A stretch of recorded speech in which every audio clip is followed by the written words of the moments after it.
Yung mga pinagdaanan ko po sa buhay ko. Marami po ang kumukutya. Totoo po yun. Marami ang nang-iinsulto. Marami ang tumatapak sa pagkatao.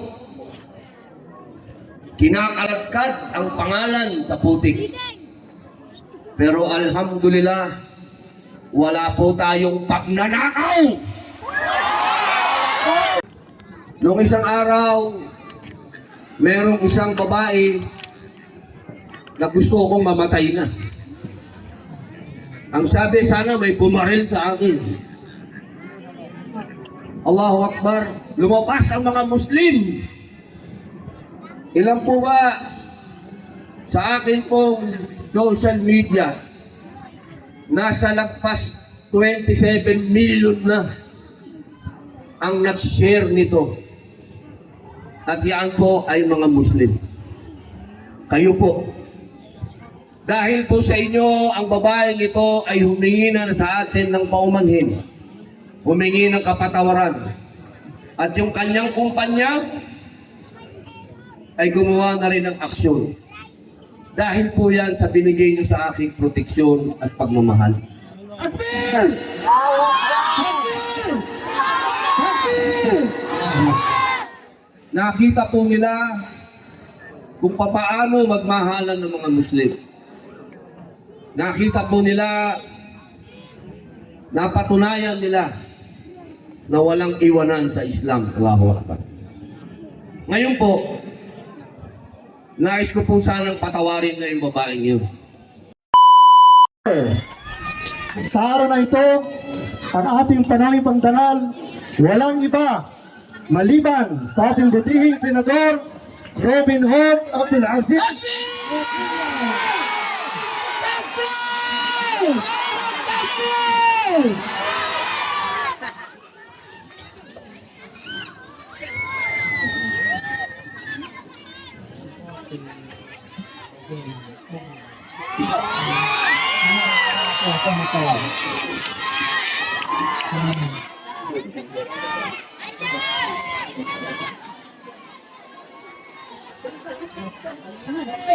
A'udzu billahi minasyaitonir rajim.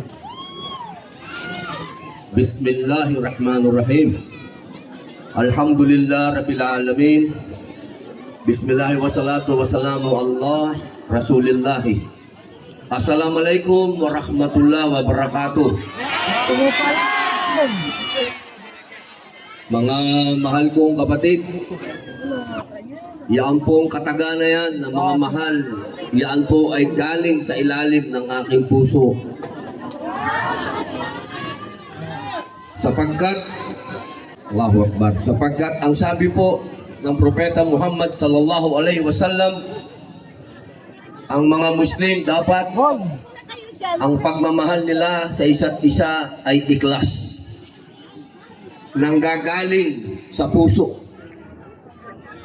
Kung ano po yung nararamdaman ng isa, maging masakit, maging masaya, dapat nararamdaman ng buong umat. Allahu Akbar. Kanina po, napakaganda ng sinabi ni brother. Ipinaliwanag po ni brother yung mga pinagdaanan ko po sa buhay ko. Marami po ang kumukutya. Totoo po yun. Marami ang nang-iinsulto. Marami ang tumatapak sa pagkatao. Kinakaladkad ang pangalan sa putik. Pero alhamdulillah, wala po tayong pagnanakaw.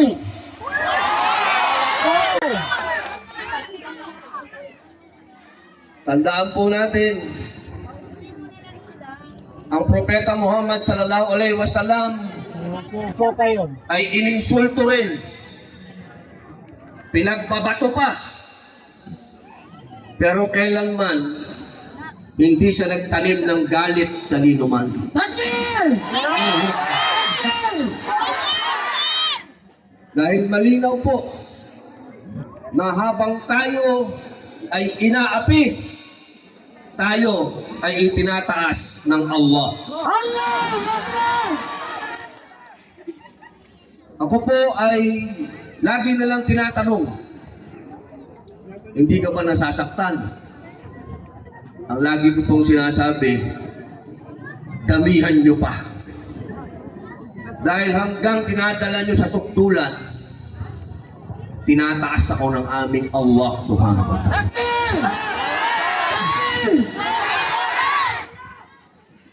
Sabi nila, pero bago po yan, gusto kong pagyamanin pa ang mga issue ng politika, pero malinaw po sa imbitasyon na ito ay Islamic Symposium. Kaya lahat po ng aking sasabihin ay patungkol sa ating pananampalataya. Ilalabas ko muna po ang politika. Dahil kailanman ang politika ay marumi. Fitna sa bawat Muslim. Sapagkat, alam niyo po, hindi itong buhay na to ang lugar nating mga Muslim. Ang lugar natin ay sa kabilang buhay. Itong buhay na ito, pansamantala lang. Lahat ng kaligayahan po natin dito, lahat ng sarap ng buhay ay fitna. Sapagkat ang tunay na nananampalataya sa Allah ay siyang dumadaan sa pagsubok. Allahu Akbar. Akbar! Pero hindi po ibig sabihin na tayo'y habang buhay na magtitiis. Dahil bawal naman po ang maging estupido. Dahil ang ipinaglalaban ay ang karapatan nating mabuhay ng pantay-pantay dito sa ating bansa. Yan po ang bagay na dapat nating pinagkakaisahan. Sapagkat tandaan po natin, wala pa ang mga nilunukong Espanyol dito, nandito na ang mga Muslim. Bago pa naging Kristiyanong bansa, ang bayan na ito, nauna na ang mga Muslim. Kaya't kapag pinaglalaban ko ang karapatan po ninyo, ako'y nagpapasalamat at ako'y sinusuportahan po ninyo.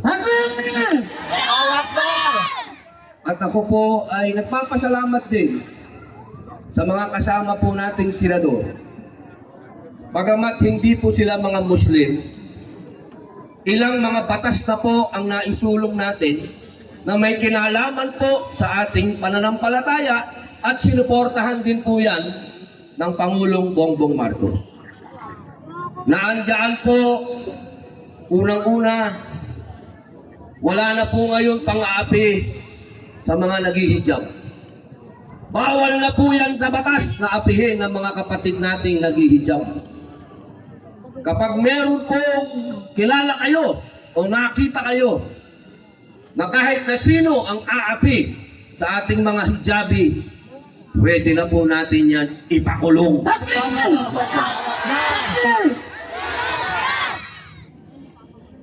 Pangalawa, ang ating Sharia Court. Ako po ay sa matagal na panahon ho, ako po ilang taon na rin mga Muslim. Ang ating pong Sharia lagi lang nasa Mindanao. Pero ngayon po, ang Sharia Court sa tulong po ng ating mga senador at ating mga kasama sa Congress, pumasa na po ang batas ng pagdadagdag ng Sharia Court. Napakahalaga po niyan. Sapagkat ang Muslim nabubuhay lamang sa batas ng Allah. Kaya dapat ang Sharia Court ay mapadami sa bansang ito. Sapagkat ang Muslim sa lugar na to, sa buong Pilipinas, ay kalat na po ang mga Muslim. Ngayon po, meron pa po tayong mga batas, mga panukalang batas na tinatawag po ay nabito. Ibig sabihin, hindi po pinayagan ng Pangulong Bongbong Marcos. Ano po yun? Yung pong equal access sa public cemetery. Ibig sabihin, ang pantay na pagtingin sa bawat publikong sementeryo. Katulad po dito sa Maynila, na ipinagpapasalamat natin sa magaling ni Mayor Isko Moreno. Binigyan po niya ng lugar ang mga Muslim sa sementeryo. Ang hinihingi po ng panukalang batas na yan, na sana sa buong Pilipinas, lahat ng public cemetery ay may lugar ang Muslim. Takbir! Takbir! Takbir! Alam naman nating lahat, mga mahal kong kapatid, isa lang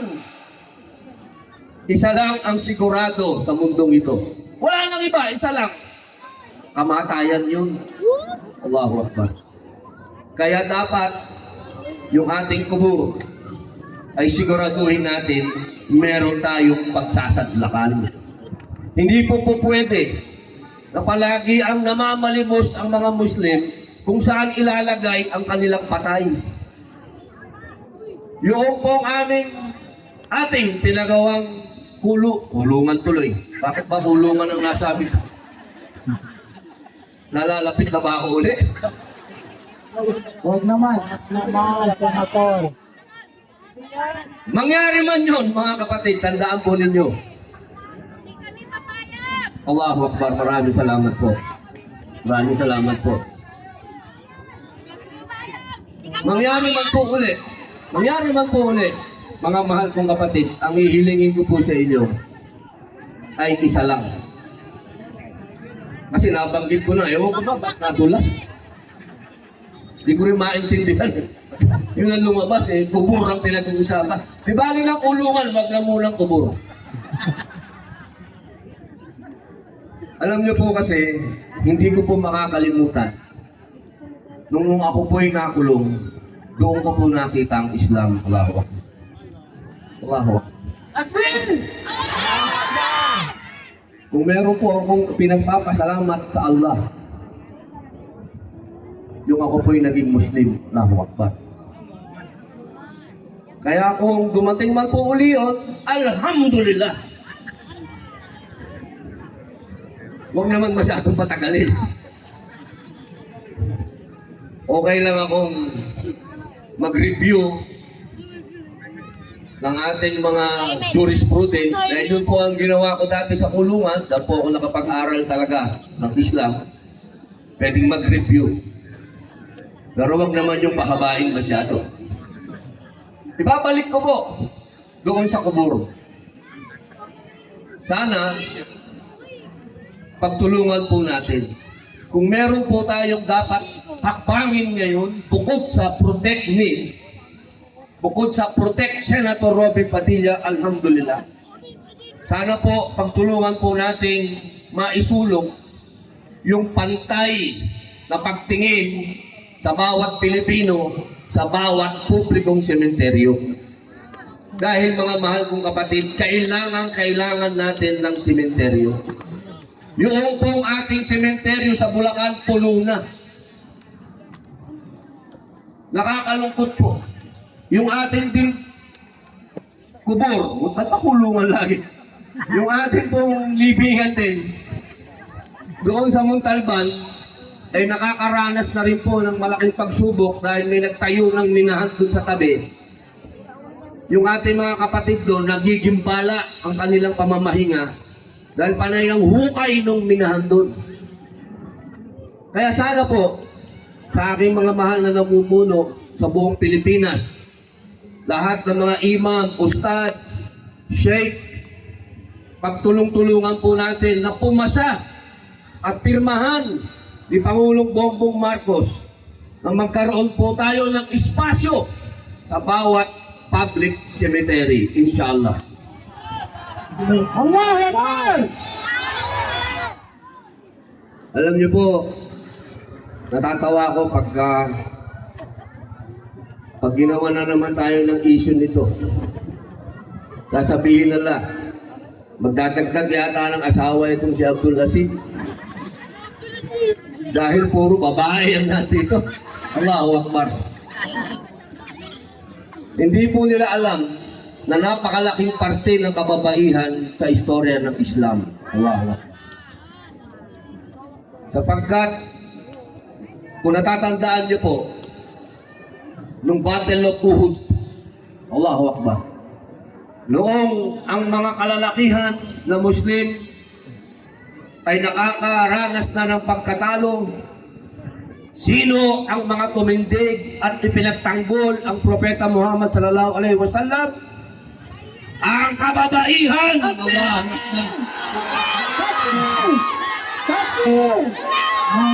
Akbar. Kaya po, nung dumating ako at nakita ko kayo, lalo pong lumakas ang loob ko. Dahil patid ko na lalong lumalakas ang loob ng mga lalaki kapag andyan ang ating mga babae. Allahu Akbar.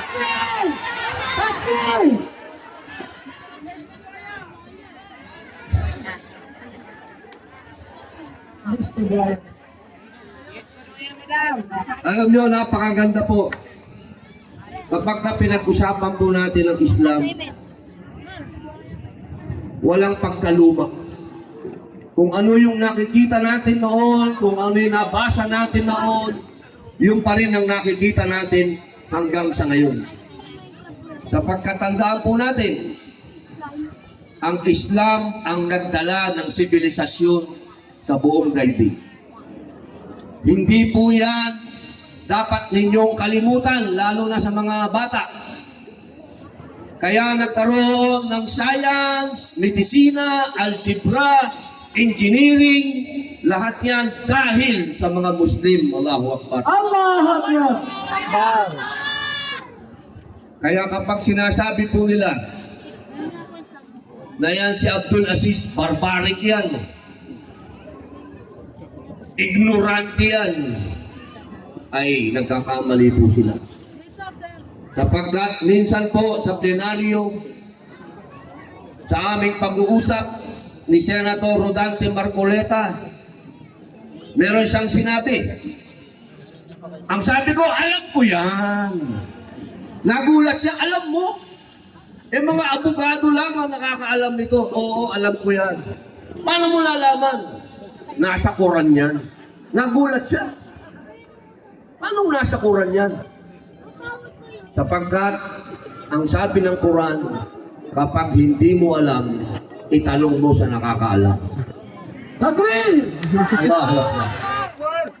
Doon po, humanga sa atin si Senator Rodante Marcoleta, na ngayon po ay naghihimas ng rehas. Napakalungkot na nangyari sa aming mahal na kapatid. Alam niyo po, huwag po natin kalimutan na ipagdasal itong taong ito. Itong taong ito, ang gusto lamang niya ay ipaglaban ng katotohanan. Pero sa ngayon, malungkot, nandoon sa kulungan.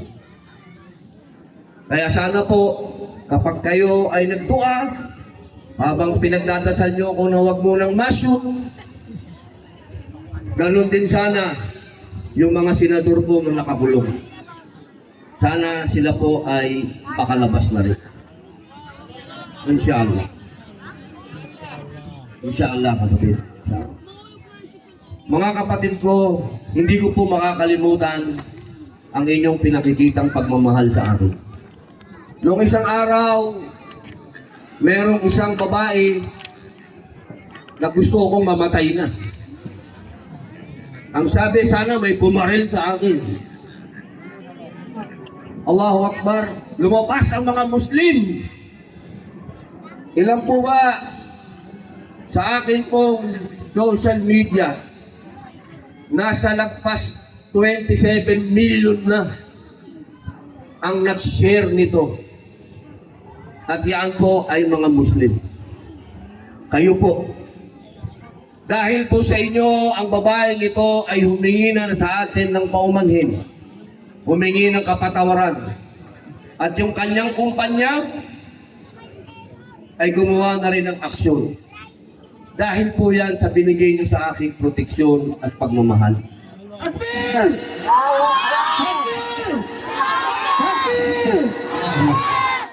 Nakita po nila kung papaano magmahalan ng mga Muslim. Nakita po nila, napatunayan nila na walang iwanan sa Islam. Allahu Akbar. Ngayon po, nais ko po sanang patawarin na yung babaeng yun. Payag po ba kayo?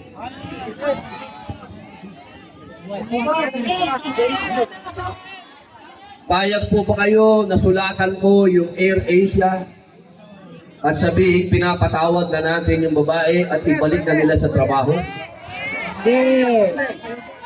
Sige brother, alang-alang sa kamusliman, patawarin na natin. Para makita ang tunay na ugali ng Muslim, patawarin na natin. Payag po ba kayo? Sabi po ng ating leader ay payag. So, alhamdulillah, pinaparating po natin kay Julina. Julina May, ang ummah, ang mga Muslimat, unang-una na ang Muslimat, dahil sila ang unang nasaktan para sa akin, pinapatawad ka na nila. Allah Akbar! Oy, kung sino ka man mabay ka, magpasalamat ka sa akin. At dahil po kay brother, ang aking pong opisina ay susulat sa Air Asia. Allah Akbar! Takbir! Takbir! Takbir! Makikiusap po tayo sa Air Asia na pabalikin sa trabaho si Julina May, inshallah. Inshallah. Para makita po nila kung ano ang ilaw ng mga Muslim. Yan! Takbir! Takbir! Takbir! Ganyan po ang sana palagi tayo mga mahal kong kapatid. Alam nyo naman, ang media ngayon, hindi natin maintindihan. Malinaw na yung pagpapaliwanag mo, gagawin pa rin nilang malabo. Hindi ko na ho talaga maintindihan. Tinagalog mo na, hindi pa rin maintindihan. In English mo na, hindi pa rin maintindihan. Sa bagay, hindi naman po bago yan. Dahil noon pa man, lagi nang merong diskriminasyon kapag ka Muslim. Meron ng diskriminasyon, lalo-lalo na ngayon. Habang pinaglalaban ko ang Free Palestine, naging international pa ang pagyuyurak sa akin. Minsan, nagtataka ako kung saan na nang gagaling yung mga pang-iinsulto. Hindi naman pwede na magtakip tayo ng mata sa ginagawa sa ating mga kapatid sa Palestine. Tandaan natin, minsan nyo ring dinaanan, Bangsamoro, ang dinadaanan ng Palestine. Takbir! Hindi tayo pwedeng pumikit na lang at magsawalang bahala. Mga mahal kong kapatid, hindi ko sinasabing makipag-away tayo dahil hindi yon ang Islam. Ang sinasabi ko po, ipagdasal natin ng ating mga kapatid sa Palestine na sana insya Allah ay magkaroon din sila ng farm. Magkaroon din sila ng estado. Kung ano ang sinasabi ng United Nations na 2 states, sana dumating ang panahon na magkaroon na ng State of Palestine na parang farm. Takbir! Takbir! Takbir! Allahu Akbar, maraming salamat. Huwag ka lang sa likod ko, sister, dapat sa tabi ko, inshallah. Pag nakita ka ni Inshallah. Bilang pagtatapos ko, nais ko lamang pong pasalamatan Hayaan niyo po akong magpasalamat sa mga kapatid po na pinuntahan pa ako sa Senado. Hindi ko po makakalimutan ang panahon na yun na sa oras na kami po ay hindi ko alam kung anong gustong gawin sa amin doon, ay dumating itong mga kapatid. At nagulantang yung mga gustong kupkupin kami roon. Una po, maraming salamat po sa Manila Royal House President Dato Mac Mastura.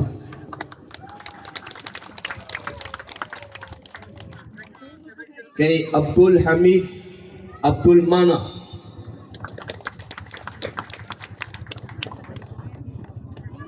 sa Umahat Al-Shati.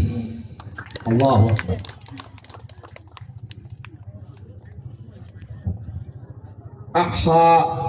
Akhwatun Nisa. Allahu Akbar.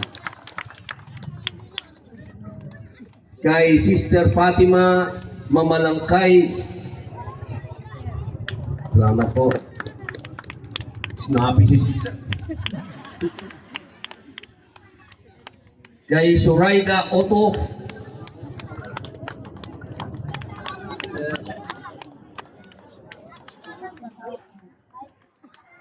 Kay Umahat Paseco. Sa Metro Manila Imam and Preacher Association.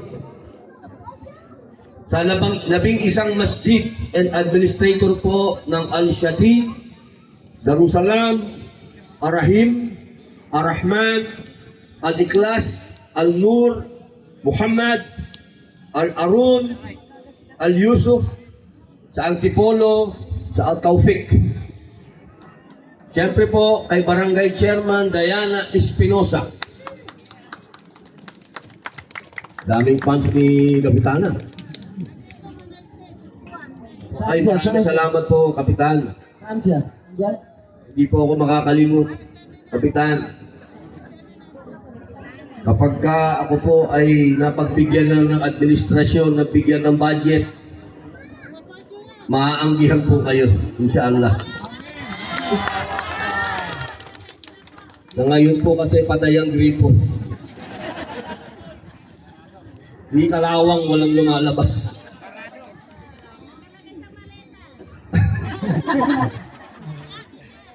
Sa MCC Manila Co-Chairman Sharifa Mastura, Allahu Akbar, ang merong 20 million views. Kay Lieutenant Colonel Romel Anisete, Sir. Sa Salam Police Advocacy Group, maraming salamat po. Mabuhay! Allahu Akbar!